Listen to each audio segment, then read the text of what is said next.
Ethelbert, was the son and successor of Ermenric, king of Kent, and great-grandson of Hengist, the first of the Saxon conquerors of Britain. In the 9th century Anglo-Saxon chronicle, he is referred to as a Bretwalda, meaning Britain ruler. He was the first English king to convert to Christianity.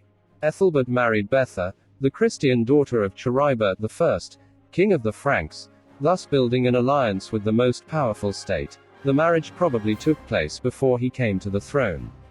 In the 5th century, raids on Britain by continental peoples had developed into full-scale migrations. The newcomers are Angles, Saxons, Jutes and Frisians. These groups captured territory in the east and south of England, but at the Battle of Mountbatten, British victory halted the Anglo-Saxon advance for 55 years. However, the British began to lose control once more, and within 25 years, it appears that control of almost all of southern England was in the hands of the invaders. Anglo-Saxons probably conquered Kent before Mountbatten.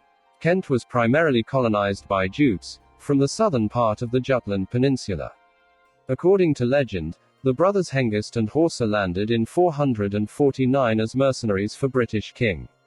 After a rebellion, and Horsa's death in battle, Hengist established the Kingdom of Kent. Some historians think the story of a rebelling mercenary force may be accurate, but the founding of the Kingdom of Kent to the middle of the 5th century, which is consistent with the legend.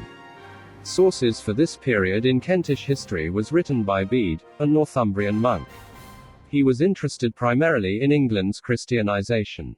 Since Ethelbert was the first Anglo-Saxon king to convert to Christianity, Bede provides more substantial information about him than about any earlier king. According to Bede, Ethelbert was descended directly from Hengist. He was the son of Eormenric, the king of the Kentish folk. Ethelbert was the first English king to be converted to Christianity, which proved to be a crucial event in the development of English national identity. In 597, a Roman monk called Augustine arrived in Kent, as leader of a group of missionaries sent by Pope Gregory the Great. These men landed first on the Isle of Thanet, which joins close to the eastern part of Kent, and they sent a message to King Ethelbert saying why they had come into his land. The king sent word back to them, to stay on the island till he had fully made up his mind how to treat them. After some days, he came himself into the isle, and bade them come and tell him what they had to say.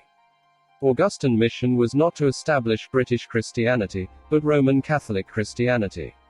There were plenty of Christians in Britain already. Augustine was made Archbishop of the English on the Pope's orders, and he appointed bishops of London and Rochester before his death.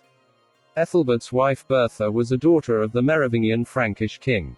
She was a Christian, and it was a condition of the marriage that she would be free to practice her religion. Ethelbert evidently considered that an acceptable price, for a close connection with the most powerful ruler in Western Europe. Bertha brought a bishop with her from France as her chaplain, and presumably she had her own Christian companions as well. Ethelbert soon accepted it for himself, and for worship Bertha restored the ancient church of St. Martin, which dated back to Roman times. London was in the Kingdom of Essex, which was ruled by Ethelbert's pagan nephew Sabart, who had also become a Christian convert.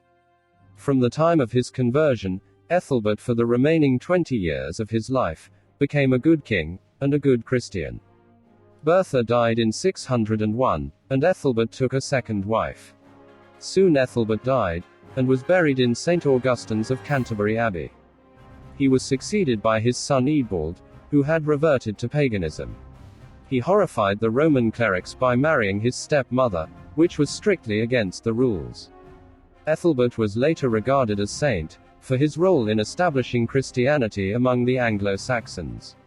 His feast day was originally the 24th of February, but was changed to the 25th of February.